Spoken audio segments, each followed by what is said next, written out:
Welcome everyone to Daf Yomi 1 week at a time. This is Masachet Bava Kamma, and this is our 15th class. We've been doing this for quite a while, so kol hakavod everyone. Almost finished, a few more weeks. I think we have 2 weeks from now, 2 more weeks to finish this Masachet. So tonight we are going to be reviewing Daf 98 through 104. So we're still talking about causing damage, as we've seen before. So Daf 98 discusses, let's say a person threw someone else's coin into the sea. So the Gemara tells us that you don't have to pay for damage. You can say, just go in and go get it. But this, of course, is only if the water is clear, if you're able to retrieve it. But if it's murky, so then you do have to pay back. Meaning, the question here the Gemara is dealing with is, I didn't lose it. I put it over there, but you can't get it. So that's the question: is that seen as damage or not? Let's say you knocked it into the water. You don't need to pay, but if you picked it up and then put it into the water, so then you actually acquired it by picking it up, which means that you stole it. If you stole it, you need to pay back the money, right? You can't just say, go and get it. If you steal something, you need to return it. Since we're talking about having a coin, the Gemara goes into talking about redeeming Maaser Sheni. If you remember, Maaser Sheni is the tithe that you need to take up to Jerusalem and eat the food there. It's not a gift to somebody else, but you eat the food, but in Jerusalem. Let's say you have, a bowl of fruit and it's going to get ruined. So then you can redeem the fruit onto money.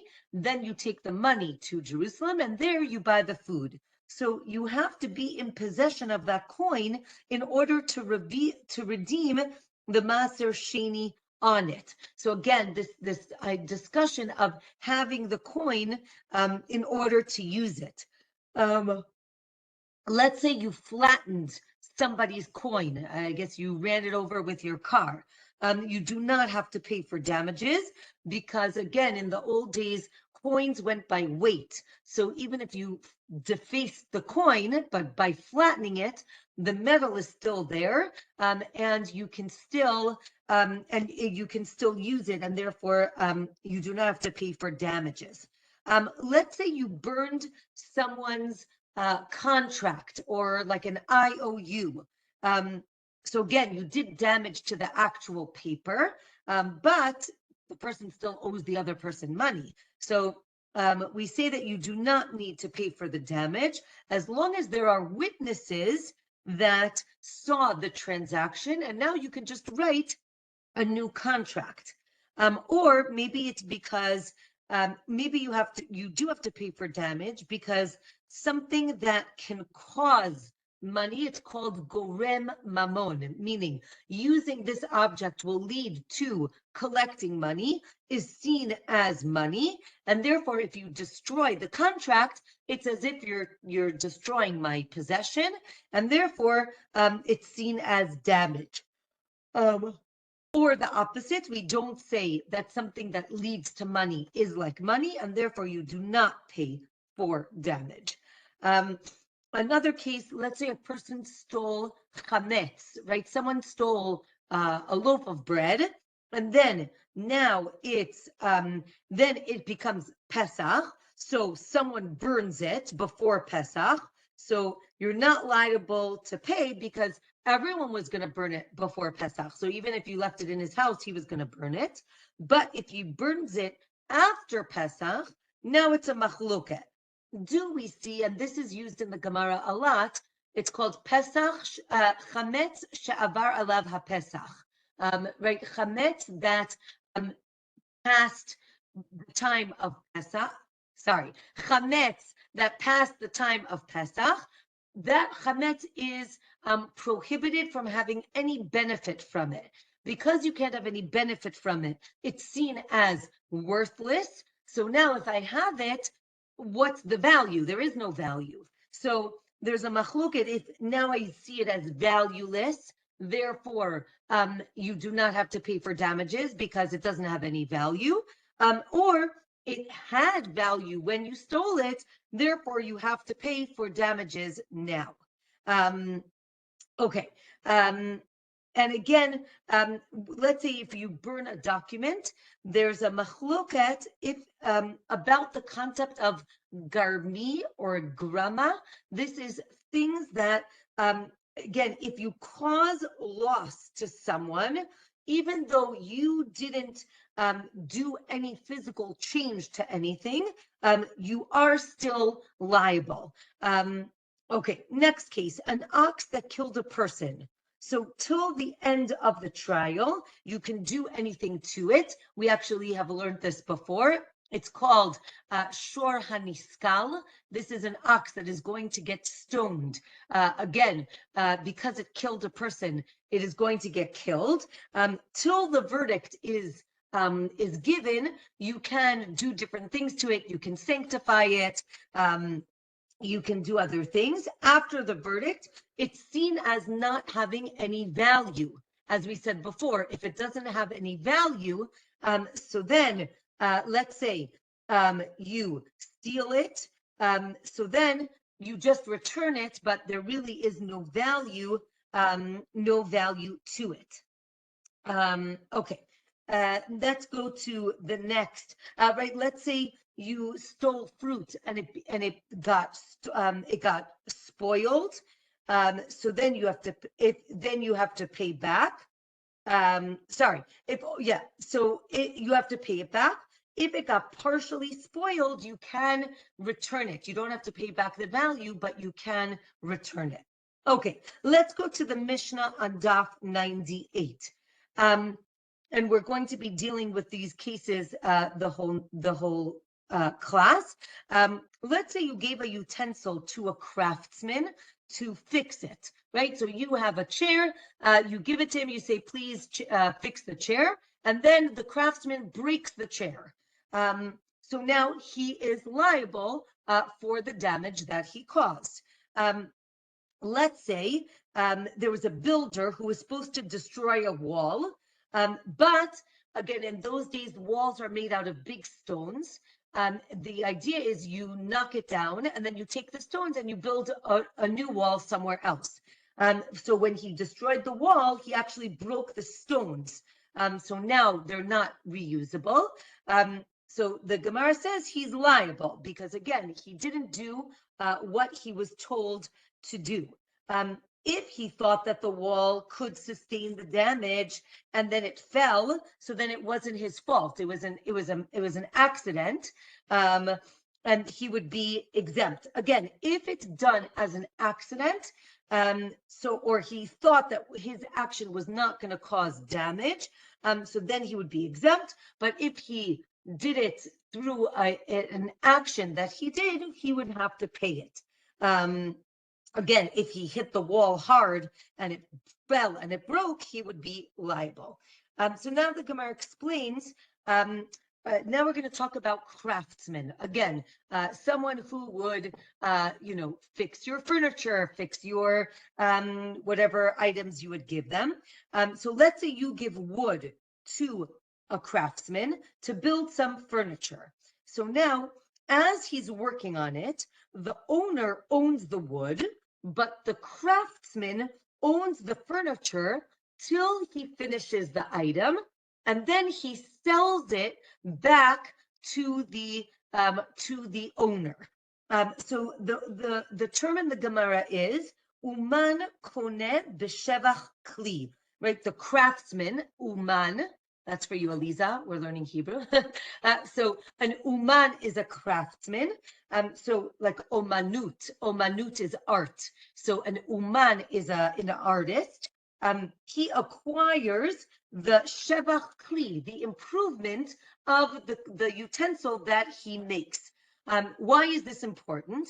Because we need to know that if it breaks, and at what point it breaks, who's responsible, right? So if it breaks when it's in the craftsman's domain, then he only needs to pay back the value of the wood. Again, the owner just gave him wood. He built it into a beautiful chair, but now that the chair broke, he doesn't have to pay back the value of the chair. He pays back the value of the wood. However, if the owner gave the person a chair and said, please reupholster my chair, and then it broke, so now the craftsman is liable for the entire chair. Okay, Daf 99 talks about wool and dyeing wool, right? So let's say you gave wool to be dyed and it burnt in the vat. We're going to see this Mishnah in a minute. So right, again, how do they dye wool, right? They put dye with water in a pot, they put it over the fire, they boil it up, they put the wool in, and then you mix it up and take it out. Let's say the wool got burnt in the vat, so he has to pay back the wool, because again, he gave him just the wool. But he does not have to pay for the increase in value, right? Let's say it was supposed to be now red wool. That increase in value does not have to be paid back to the owner. Or maybe he burnt it before the color took, and that's why he doesn't have to pay the increase in price. Or maybe the owner brought the wool and the dye, and the craftsman was only doing the work. And then again, he doesn't have to pay back for the dye because again, he's the one who supplied the dye. All right, now we're going to talk about when someone is doing work, when is he owed the money, right? So this idea of, right, you have to pay a person's wage on the day that you're owed the money, right? But if a craftsman is viewed as selling the item at the end, so then you only pay him at the end of the project, or you can even pay him the next day. So let's say if the work didn't change the utensil, so then the money is seen as a wage, right, which needs to be paid every day and not as a sale. However, right, so again, what does that mean it didn't change the utensil, right? Let's say it made it softer, or the craftsman was like filling the wool or stamping it to make it firmer. All of these actions, the wool is still there. Therefore, you're going to pay per action, and that's seen as a wage. He needs to be paid that day. A kablan, which is another modern Hebrew word for a contractor, all right, a contractor is seen also as a wage. Therefore, they have to be paid on time. Or maybe only if the work doesn't improve the item, like a letter carrier, right? That's someone who's just taking a letter from one place to another. That would be a wage and you have to pay them on time. Okay, next case. A woman says to a man, please make me some jewelry, and then with that jewelry, I'll be betrothed to you. So again, let's say she gives him the gold and she says, make me a bracelet. When you give me the bracelet, I'll be betrothed to you. Right? So then the Gemara says she's only betrothed when she gets the bracelet back, right, at the end. Or, right, only when she gets money. What does money mean?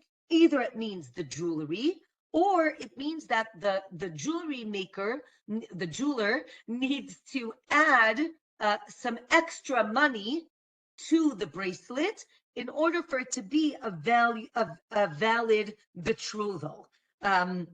Right, so maybe we'll see in a minute what he's going to do. So let's go back to the laborer, right? The laborer earns his wages over time, not all at the end, right? So as he works, the owner owes him money, right? Each day. It's not like, but it's not collected till the end, meaning he's owed everyday money, but he only gets it at the end. And you cannot betroth a woman with a loan. If you remember in Masachet Ketuvot, we learned that in Kiddushin, we learned that you cannot betroth a woman with a loan, right? With money that you don't have right now. So because every day he's owed money, he cannot be betrothed to her with this item. Or again, if you remember, there was a machloket, and some say you can be betrothed with a loan. And then the Gemara concludes that it must be that he added a gem to the metal that she gave him, right? So she gives him gold, he adds a little diamond or some sort of stone to it, and with that, he can betroth her when he gives it back. We can, since we're talking about being betrothed, you cannot betroth a woman with the value of work he did for her already, right, in the past. But maybe he can be betrothed to her for work he will do in the future. Or maybe, again, it's not enough of the work that he's, or the money that he's owed. Maybe he needs to add a little of his own money to the betrothal, or to the ring, or whatever he gives her. Okay, back to other people who mess up the work that they're doing. Let's say the butcher or the shochet, right? The person who is slaughtering the animal ruins the slaughtering of the actual animal. So then he's liable, right? You gave him a really good cow. You were waiting to have a huge barbecue. He ruins the shchita, and now you have nothing to eat. So what are you going to do, right? It seems that this is negligence, and the shochet has to pay for the value of that animal. The Gemara says he's liable whether he was doing it for pay, or even if he was doing it for free, he needs to pay for it. Or if he was an expert, he would be exempt because it wasn't really his fault, meaning he normally could do it with his eyes closed and something happened. The Gemara gives different braitot that support Rabbi Meir's opinion of people making mistakes, and that they're still liable, not that they're exempt, rather that they are still liable. It seems that if you were an expert and you were getting paid for it, you are liable. But if you were doing it for free, then you're exempt, right? He was doing you a favor, he made a mistake, or seems to have been negligent in some way, but he's still not liable. Okay, the Gemara adds as a side point, when you leave court, the judge shouldn't say to you, oh, by the way, you should just know I voted for you, but I was overruled, right? That is not an appropriate thing for a judge to tell the defendant, or one of the people who is involved in the case. If a person is an expert, so then they're liable even for bad advice.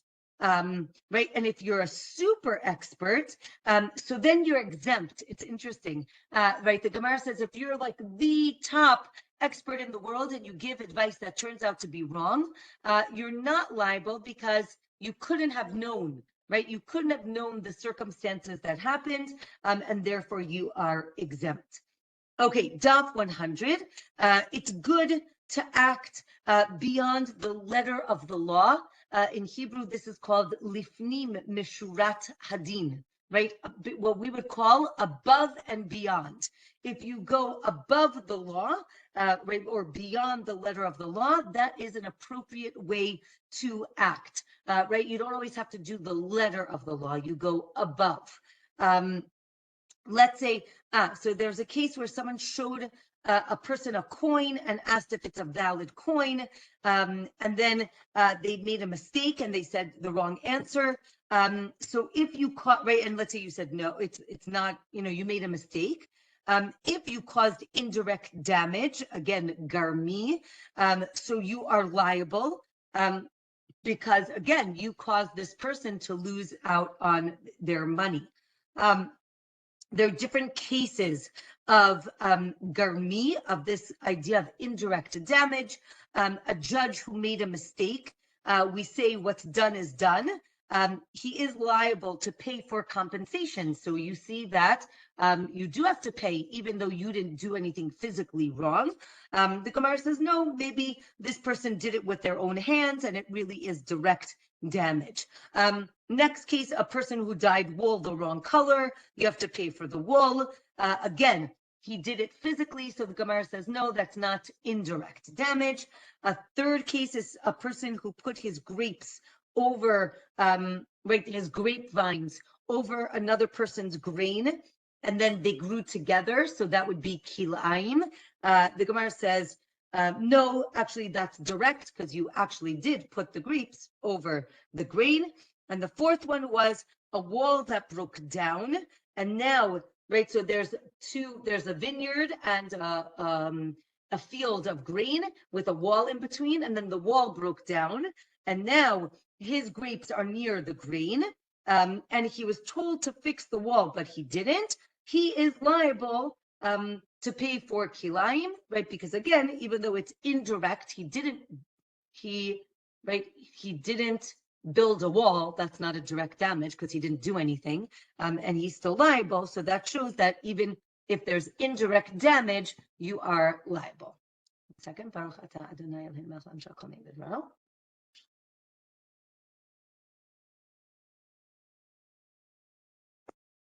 Okay, next Mishnah on Daf 100. Okay, wool. Now this is our case, right? The wool was given to the dyer, and then the pot burnt the wool. You have to pay for the wool. Let's say a person dyed the wool in an inferior way, right? He basically didn't do a good job. So then the customer pays for the cost of the wool or for the improvement. Right? Again, he did do what he was supposed to do. He just didn't do a good job.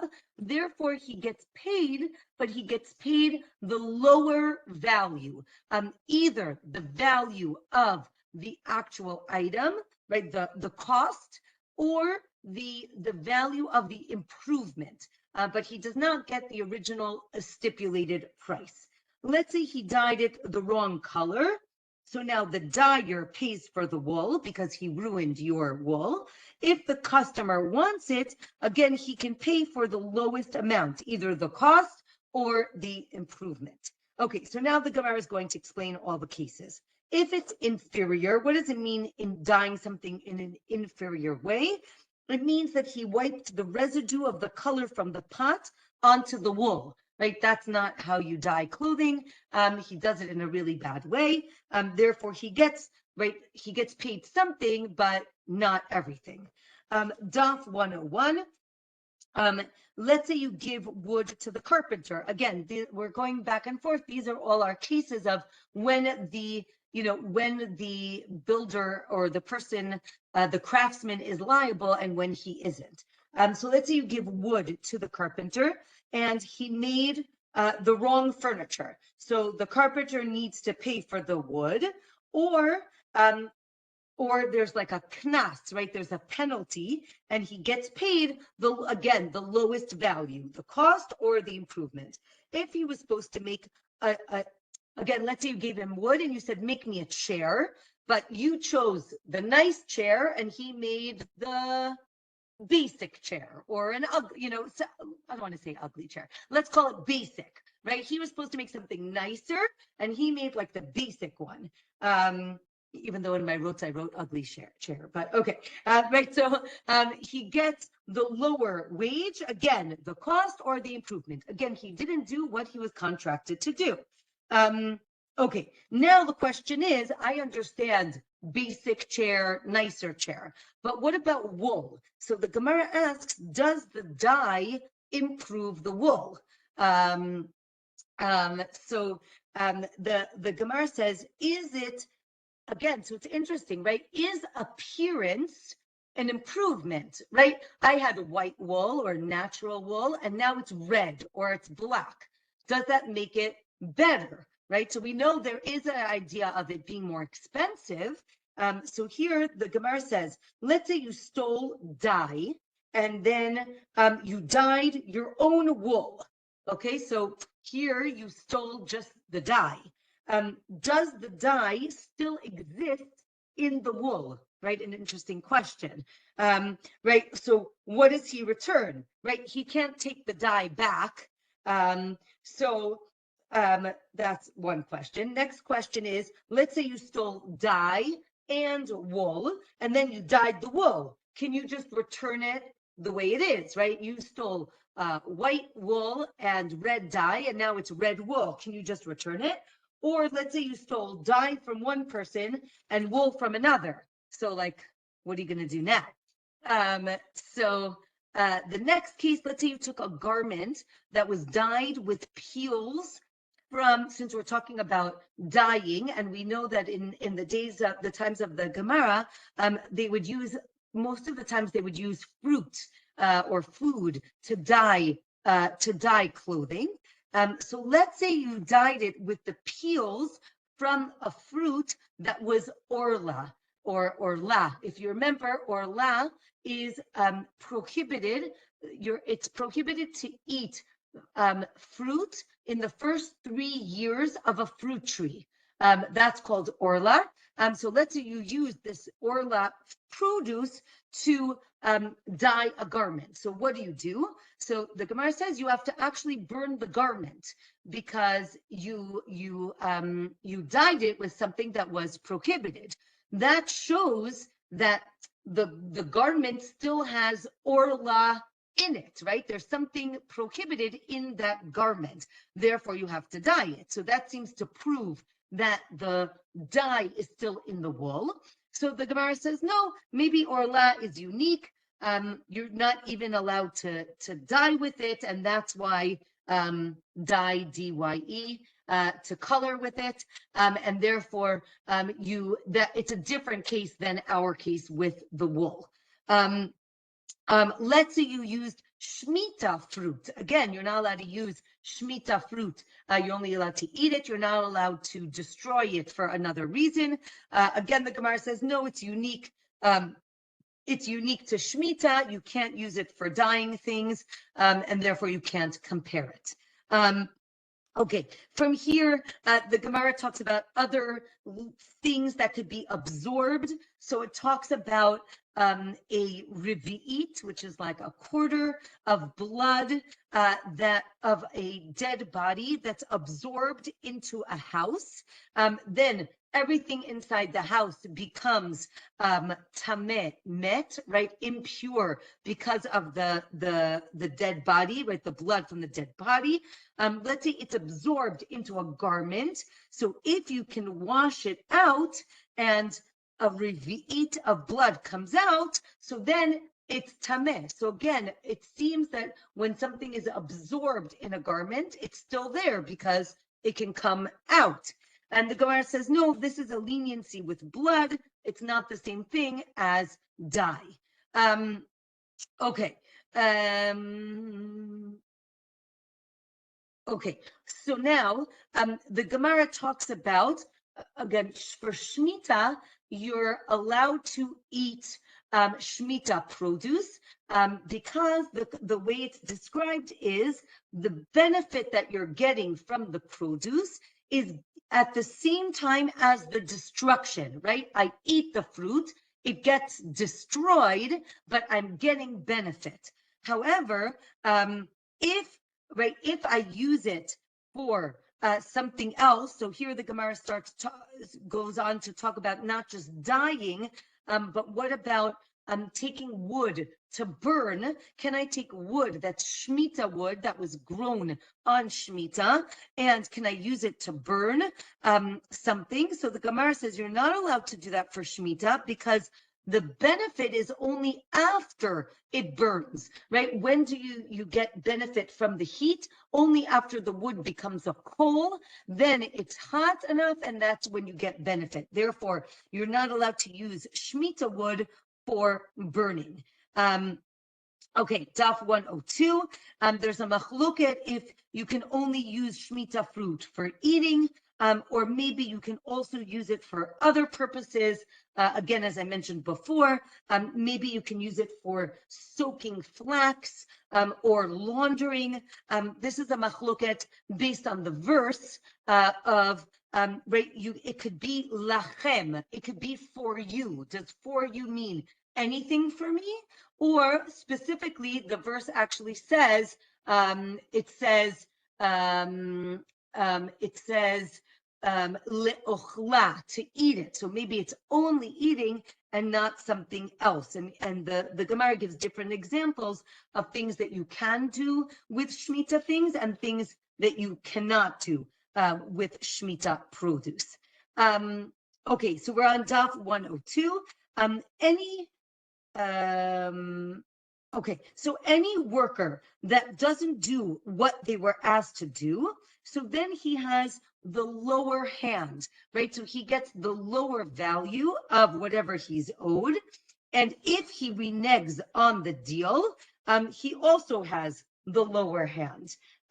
Generally, and here generally the law is like a Mishnah. Okay, so here the Gemara goes into a discussion about two Mishnayot.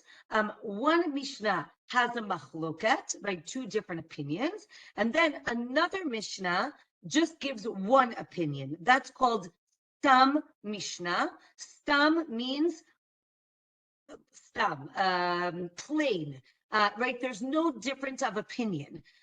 So the Gemara says that if you have a Mishnah that has a machloket, and then afterwards you have a Mishnah that just gives one opinion, it shows that the law is according to that one opinion, because the Mishnah only gives that one opinion. So now the Gemara says, well, that's only if the order is only relevant if you're in the same masechet, right? So if the machloket Mishnah comes before the plain Mishnah, then we know that that's the law. And if it comes after, then we know that there's still a machloket, that we're not sure what the law is. But if it's in two separate masechtot, we cannot make an inference because there's no like before and after in two different masechet.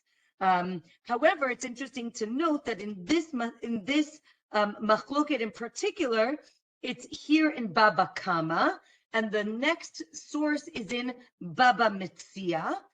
Now we know that those are seen nowadays as two separate masechtas. However, they really are all one masechet. If you remember, we learned I gave an introduction that the three babas, meaning Baba Kamma, Baba Metzia, and Baba Batra, even though nowadays they're seen as three separate masechets, in reality, they're all considered one giant masechet called Nezikin. And therefore, because our two quotes are from those two masechtot, they are seen as being in one, and therefore, when the plain Mishnah goes after the machloket, that is the law. Okay, next, if a person entered a business deal with an agent. Okay, so here this daf was actually a little bit confusing if you learned it, because it uses the word shaliach. Now, shaliach is usually seen as an agent, a messenger, right? I send a shaliach to buy me X and bring it back to me. This case is actually a business deal. What's the business deal? I put up the capital, and then I send Ruvain to go buy, let's say, grain, and then he takes the grain and he goes sells it somewhere else, and we split the profits, right? He did all the work, I put in the capital, we're business partners. Okay, so that's the case, right? So now we have this business deal, and you gave him money to buy wheat and then to resell it, and then they'll split the profits. But the agent, meaning Ruvain, bought barley instead of wheat. So he didn't listen to the ground rules of our partnership.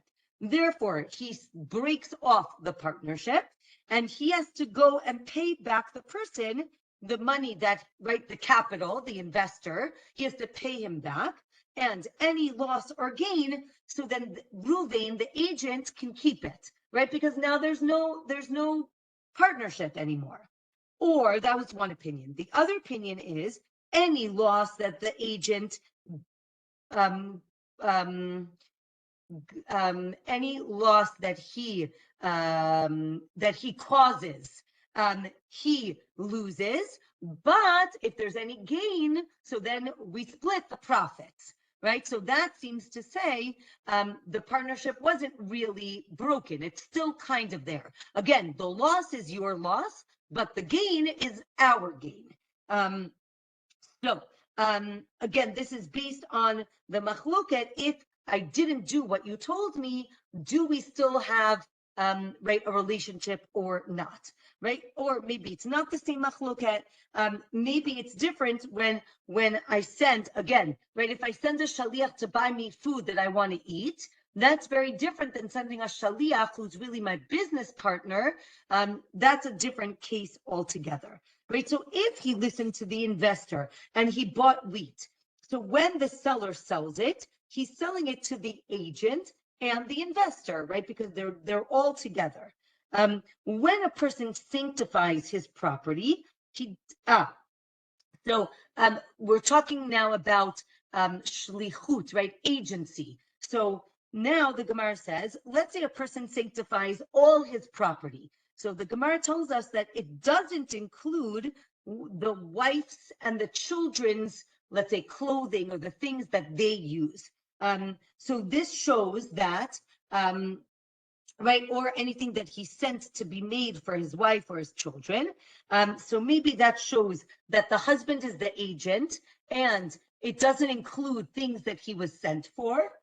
Or no, because he sanctifies his property, he's not sanctifying his wife's property, and that's the difference. Okay, let's say a person bought a field for himself, but he told the seller that it's for the Reish Galuta. The Reish Galuta is like the political figure of the Jewish community. So if you say that, that gives a great importance to this sale. So again, person buys land and he says, oh, no, it's not for me, it's for, right, the president. And so then we say that we don't force the president, right, the Reish Galuta, to write a bill of sale to that person, to the buyer. But if the buyer says, I'm buying it on condition that it's for the Reish Galuta, so then we do force the Reish Galuta to sell it to him. So again, this shows that he does buy it. So then we say no, because again, really, he tells the seller and the witnesses around, I'm not really buying it for the president, but he wants everyone else to think that he is because he doesn't want anyone to contest the land. And that's why he's doing it. Okay, DAF 103. We say, no, that's not the case. Rather, you can't force the Reish Galuta to do anything, right? Why would the president ever do what you say? Who cares, right? Rather, the case is that you bought it in the name of the Reish Galuta. You can't force the seller to sell it to him again, right? That you said that it's for him. So I'm writing a deed. This land belongs to the Reish Galuta. But if you said, on condition, so then we do force him to do it. Okay, you might think that the buyer can say, you knew that really I was buying it for myself, therefore I assumed that you would write me another contract afterwards. The seller can say, no, I thought that you would figure it out. That's your problem. I don't have to do anything. But again, if he says al menat, we do force him to write another one. So now we have a case. Rav Kahana bought some flax, but he left it at in the store. And then the seller, like the store owner, sold it at a higher price to somebody else, and then figured he'll give the extra money to Rav Kahana, right? It was a business deal. He made more money. So if he sold it as Kahana's flax, so then he can take the money because he just sold it for him. But if not, so then he can't because it looks like interest, right? You bought something, now you come and get it, and I give you extra money. That seems to be interest. And the Gemara says that Rav Kahana didn't acquire the flax yet. Therefore, when he gets it back, it just increased in value and it's not seen as interest. Okay, next Mishnah. If a person stole an item that was worth a pruta, again, pruta is the lowest denomination, right? If you steal something that's worth less than a pruta, it's not seen technically as stealing, right? So if I steal your dirty tissue, I'm not a thief. Not, I don't know what you are, but that's not seen as theft. It's not worth a pruta. So let's say you stole an item worth a pruta, or at least a pruta, and then you swear falsely that you didn't steal it. Right? You say you stole it. I say no, I didn't. You say yes, you did. I say I swear. Again, remember we learned the value of swearing. So let's say you swear, again, not by using the word just swear, but you take God's name in vain. If you do that, not only do you have to return the item directly to the person, and not to his children or not to an agent, but you also have to pay what's called a chomesh, which means a fifth of the value. Plus, you have to bring a korban, a sacrifice called an asham, right? When you swear falsely, you need to pay a chomesh and an asham. Those are the consequences. So, so here the Mishnah is telling us not only do you have to pay these extra things, but you must return the item directly to the person. But if that's really too difficult, you could return it to the court to hold it for the other person. Let's say the person died. So then you can give it to his heirs. If, let's say, if he didn't give the fifth, or if the person forgave him the principal, he said, you know what, forget it. I don't need I don't need my whatever it is back. But not the fifth. Or again, if he owes him just the fifth, but not the principal amount, the keren, so then he does not have to chase him to another country to return the item. He does need to pay everything back, but he doesn't have to chase him. But if it's the opposite, if he still owes him the principal, but not the chomesh, not the fifth, so then he has to chase him to repay it. Okay, let's say he pays back the keren, the principal, but then he swears falsely that he already paid back the fifth, right? He owes him a fifth, and he says, of course I paid it to you. And he says, no, you didn't. And he says, yeah, I swear I did. And he didn't. So now he has to pay a fifth on the fifth, right? And it keeps going and going and going till he owes less than a pruta, and then he doesn't have to pay any of that afterwards. The same goes for a picadon. Picadon means collateral, right? So I borrowed money and I left my watch with you, right? And I said, keep my watch till I pay you back the loan. I come and I pay you back the loan. I say, okay, give me back my watch. And you say, I don't know what you're talking about. You never gave me a watch. Again, if you swear falsely, you have to pay back not only the watch, but a fifth plus bring a sacrifice. Okay, so now the Gemara is going to explain that if he doesn't swear falsely, he doesn't have to pay the chomesh, that fifth. That's only a penalty for swearing falsely. So now there's a machloket. If you stole, but you don't know who you stole from, right? Let's say there were 5 people sitting together and you steal something from that group of 5. Rabbi Tarfon says you put back the item in the middle and you basically walk away, right? And they have to figure it out. Rabbi Akiva says, no, let's say you stole $1. You need to now give $1 to each one of those 5 people because you don't know which one it is.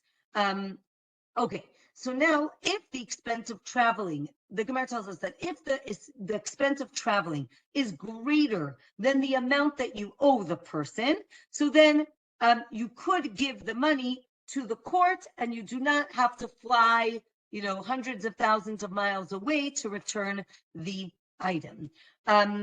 Okay, so now the machloka we just mentioned, Rabbi Tarfon and Rabbi Akiva, the Gemara says maybe both of them agree that if you buy something from one of these 5 people, then you put the money down. But the machloket is if you steal something from them. If you steal something from them, then you need to, again, that's the machloket, if you pay once or you pay 5 times. Okay, from here, it doesn't seem that the case is that he swore falsely. It's just talking about returning the money. Rabbi Tarfon agrees that if you swore falsely, so then you need to pay each and every one of them, right? So swearing creates some sort of bond, and you have to pay each one of them. Or maybe Rabbi Tarfon agrees that if he admitted to the theft, then he has to pay for each one of them. But if not, then he doesn't. Okay, daf 104, the last daf for tonight. If he swears, the only way to get atonement is by paying him back directly, right? And if he didn't swear, then he can hold on to the money till the person returns, right? As long as he has it for him, it's like a pikadon, it's like a collateral. Okay, we use the word shaliach. So the question is, what is, it says you can't give it to his shaliach. What is this agent? Who is he? So if it's an agent that was appointed in front of witnesses, but he didn't get the mission yet, he doesn't know what he's supposed to do, so then he's seen, he is seen as a shaliach. And therefore, when you give him the item, he is responsible, right? That's always the question, who is responsible for the item, right? I actually just heard a crazy story, just as an aside. I went to a jeweler today. I actually gave in something and I asked my mother to go pick it up for me, and he wouldn't give it to my mother. He said, if she's the one who gave it, she has to pick it up. And so I went to pick it up today, and he told me why. So he said that he had a case where a lovely woman comes, and he knew who she was, and she said, oh, my friend gave in whatever, something to get fixed, and I'm here, so I'll pick it up for her.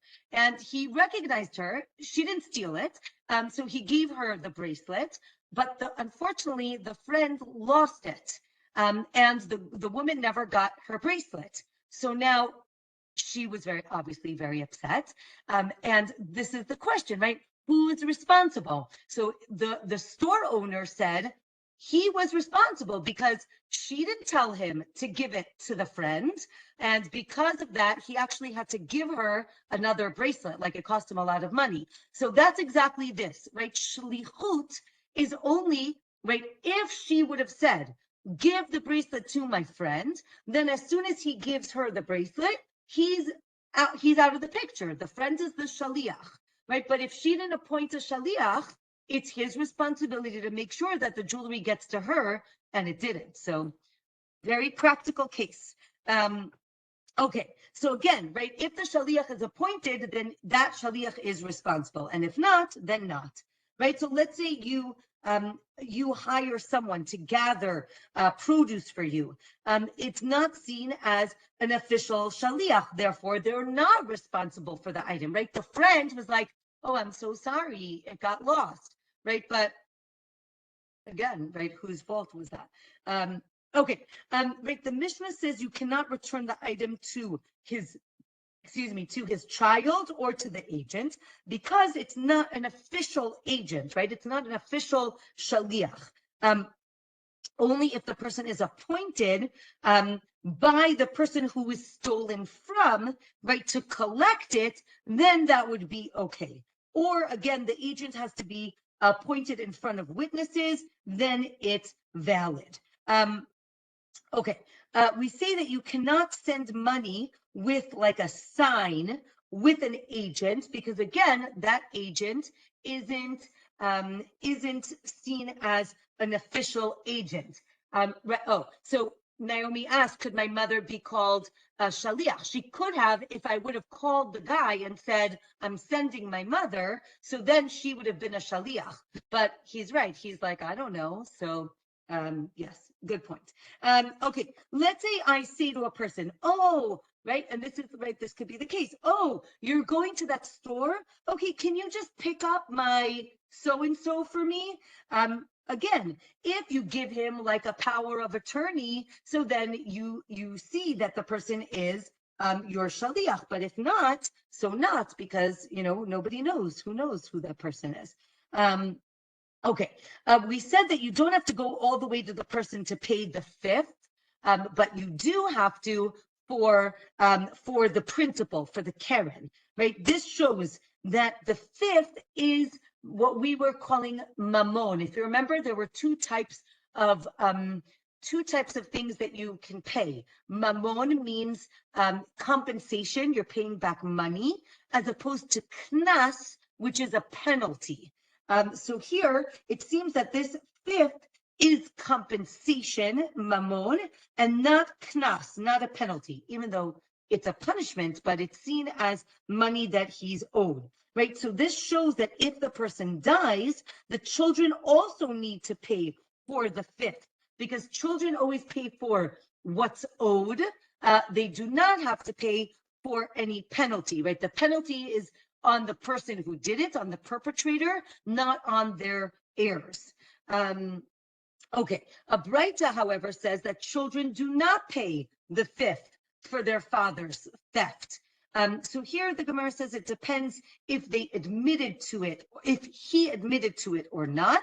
If he did, then they do have to pay for it because he owes it to them. If he didn't admit it, so then they do not have to pay for it. And as I said, right, the children have to pay for the principal, the Karen, of the father's theft, but not anything else. If the father didn't admit to the theft, but the children did, so then again, they pay for the principal, the Karen, but not the fifth. Also because the original item, right, is not there anymore. Or the top of 105 tells us the cases that the father was already convicted, meaning the father already has to pay, therefore should have to pay both the Karen, the principal, and the fifth, and then the father died, and then the son swears falsely that he doesn't owe him anything, therefore he has to pay the principal, but not the fifth. And we will pick this up next week. It continues discussing when someone steals something, how they return it and how they pay for it. And one final announcement is that next week class is going to be on Thursday instead of Wednesday. So sorry for all the changes. Be'ezrat Hashem, that should be the last one for a little while, but one more work trip. So Be'ezrat Hashem, we will meet next Thursday, and we will discuss more about theft and other compensation and damages. So wishing everyone a Shabbat Shalom and see you next week. Can I ask a quick question? If you